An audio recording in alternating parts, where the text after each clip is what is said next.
Welcome to Français facile, Easy French. Activez la fonction de traduction pour une meilleure compréhension de l'histoire.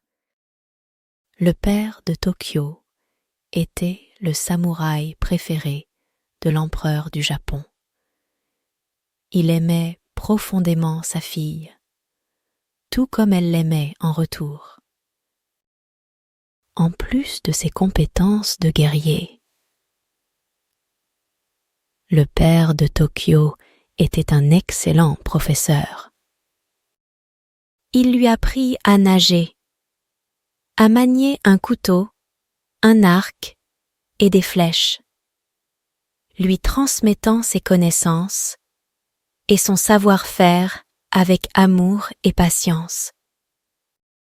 Un jour, le père de Tokyo visita l'empereur, mais celui-ci était confus à cause de sa maladie. « Va sur l'île d'Oki et ne reviens pas !» ordonna l'empereur au père de Tokyo.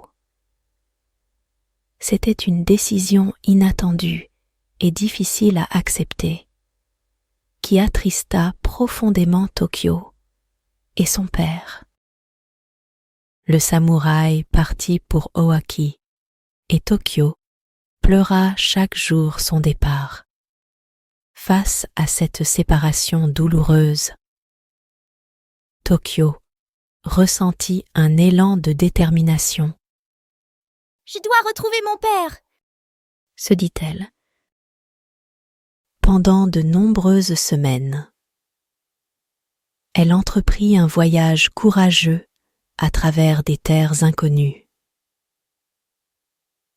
Un jour, Tokyo vit enfin l'île d'Owaki à l'horizon, après des semaines de voyage. Il y avait un village près de la mer. « S'il vous plaît, emmenez-moi sur l'île !» implora Tokyo auprès des villageois. « Non !» répondirent-ils d'une voix tremblante. Nous craignons la mer à cause d'un serpent qui y rôde. Ignorant les avertissements, Tokyo trouva un vieux bateau abandonné.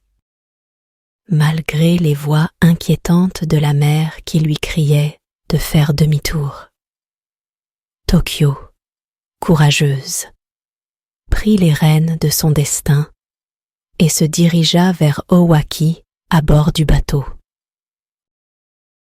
Elle remarqua ensuite un homme et une fille au sommet d'une falaise. La fille était visiblement effrayée. « Pourquoi êtes-vous ici, dans cet endroit dangereux ?» demanda-t-elle. L'homme répondit avec tristesse.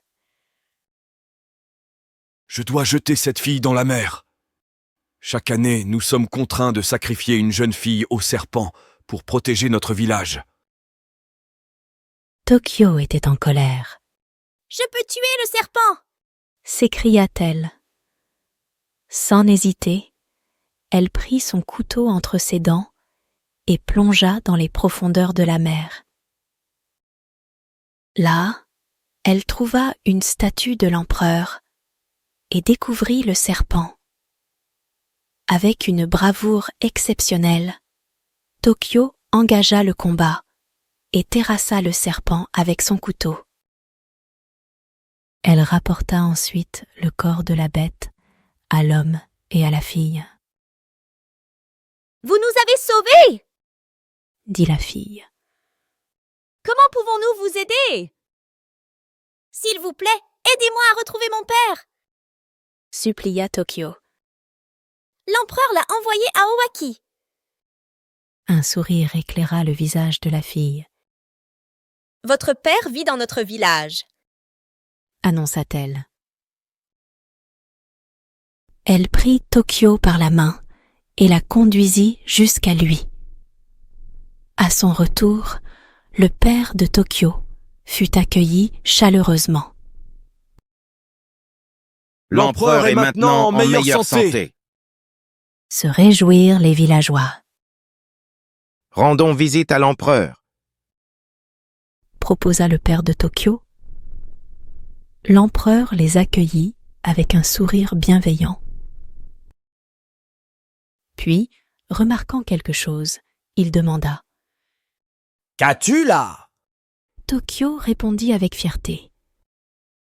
J'ai tué un serpent et j'ai trouvé cette statue de vous. L'empereur, étonné, comprit alors. Il y avait une malédiction sur cette statue. Je vais mieux maintenant, grâce à toi et à ton courage. Il se tourna vers Tokyo et déclara. Tu es une vraie héroïne, Tokyo. Désormais, tu peux être un samouraï. Tokyo et son père étaient remplis de joie. Leur courage et leur détermination ayant été récompensés.